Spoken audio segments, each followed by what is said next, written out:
Yo, what is up guys? It is CRPHD and welcome back to another video. So it has now officially been 2 weeks owning and using what is to be considered the pinnacle of Canon's DSLR lineup. That would be this Canon 1DX Mark II. I've already dropped it, put a hand strap on it, and have just gotten some really cool photos in the process of getting familiar with this camera.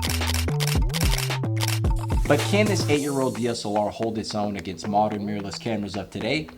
Spoiler, it can. This camera is a part of Canon's flagship series of professional DSLRs, this one in particular only one behind the 1DX Mark III. And despite being 8 years old, this camera even has capabilities that outperforms my newer, modern EOS R and some other mirrorless cameras out today. Some of the most notable features include the dual card slots that is important for redundancy among professionals, the built-in vertical grip, amazing battery performance, 14 frames per second with continuous, fast, hack-sharp autofocus, honestly the best I've used on any camera so far, 4K 60 video granted with a slight crop, and it can shoot 120 frames per second slow motion video at 1080p, which is just like the icing on top of the cake. So let's get straight to the point. What I've been looking for is a camera that would excel in capturing fast action, moving subjects, and that could also take great video as well, a hybrid camera, if you will. And with the Mark II versions of this camera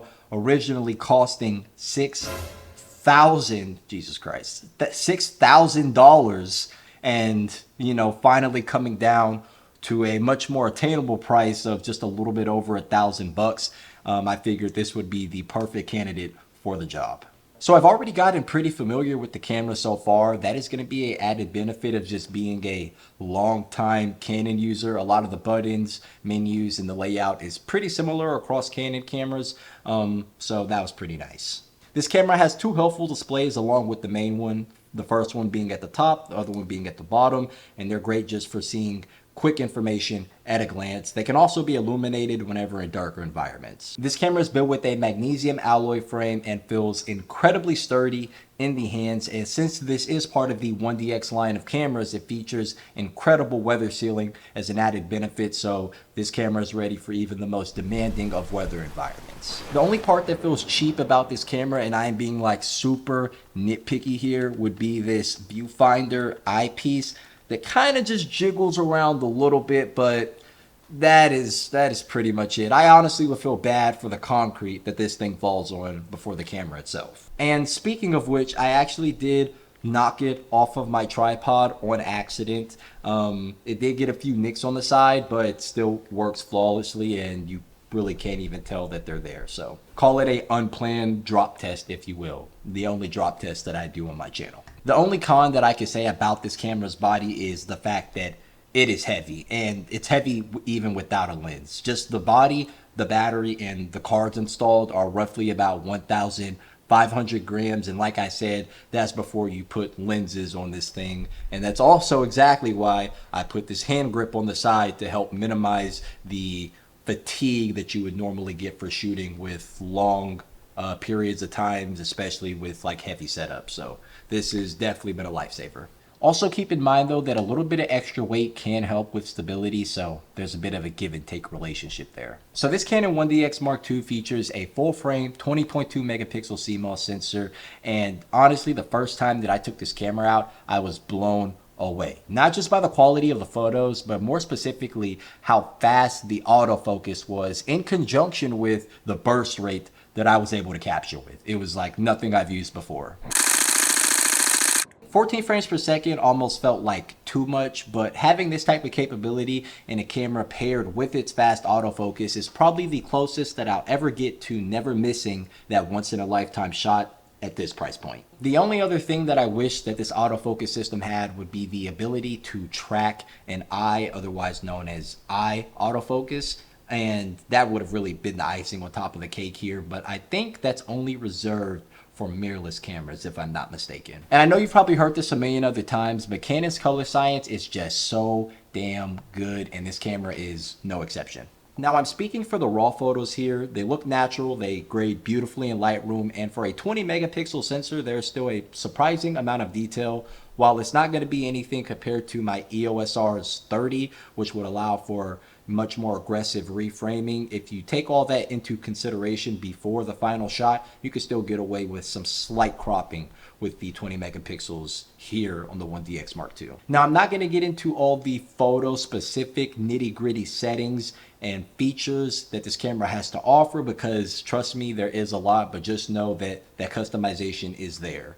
But the one setting that I did want to share with you guys though is this one in particular, where you're able to change the max frames per second that this camera is capturing in its burst mode, which is pretty useful. Your cards will fill up quick, especially when shooting in RAW, I promise. Speaking of media, and as I mentioned earlier, this camera does feature dual card slots, one being a CF and the other being a CFast card, and that is essential for, some working professionals that, need that extra redundancy. Now for sharing media, this is where I run into a little bit of a hiccup, because I personally don't have a CFast or CF card reader, and what I've been using in the meanwhile is my SD to CF card adapter, which is basically this little contraption right here, and that's been working just fine. But it would have been nice just to be able to have Wi-Fi capabilities built into the camera and not have to pay an additional, I think it's between like $300 and $500 for a little piece that goes on the side that gives you those additional features to be able to connect to like the Canon Connect app. What could have been a simple wireless transfer from my camera to my phone and then a post on my socials now involves me fumbling with cards and adapters, and it's just, I feel like a missed opportunity. Now, I haven't really played too much with the video on this camera, but from what I gathered so far, it's damn near indistinguishable at 1080p from my EOS R, which is a good thing.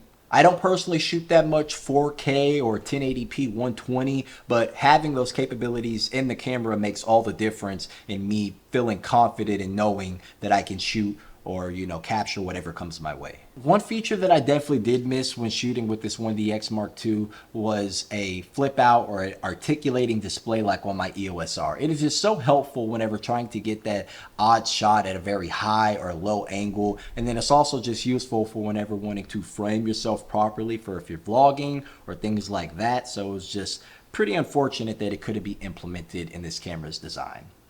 The battery life for me personally though has kind of been like middle of the road. It's kind of odd because I've seen a lot of other people's reviews over this camera and they boast about the insane battery performance that this camera has, being able to shoot all day and still have some extra charge left over to spare. I can't say the same for me though. It's still more than enough to get me through like a normal shoot, and technically it hasn't died on me yet, so fingers crossed that it doesn't after I get through with this video. But like I said, I just don't know about all day with some extra charge to spare, but maybe it's my battery, because this is a genuine Canon LPE19 battery and it is at moderate use. That may be affecting some of its battery life or its overall performance. It could also just be the charger that I'm using, which is a third-party charger, so there's a lot of factors to consider here. I may just decide to pick up a new battery, see if things change with a brand new untouched, never used battery, and hopefully we can get that same level of confidence. So now, who's this camera for? Now, I wouldn't quite recommend this to anyone just getting started in photography, because I feel like, I guess the best word that I can use to describe it is you'll be overwhelmed very quickly. I feel like you should get a smaller camera, focus on the basics and the fundamentals of what truly goes into making a great photo. But now, speaking to someone a little bit more seasoned in the art of photography, if you're looking at stepping up your work, especially if you're interested in taking any photos of fast action, moving subjects, this is hands down one of the best cameras you could buy. This camera excels where capturing that split-second moment is absolutely crucial. And with that being said, that also makes it more than ideal for weddings, landscape, wildlife, you name it. Truth be told, I was kind of nervous about going back to a DSLR, considering that it's usually the newer gear that has the better overall features and capabilities, not the other way around. While the 1DX Mark II was released 8 years ago, its reliability, speed, and specs still hold up. And would I pick it up over my mirrorless camera today? I absolutely would.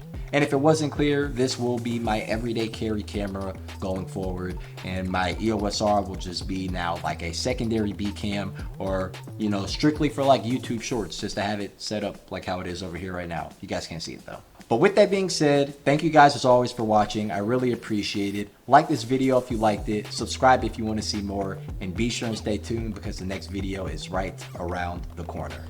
Peace.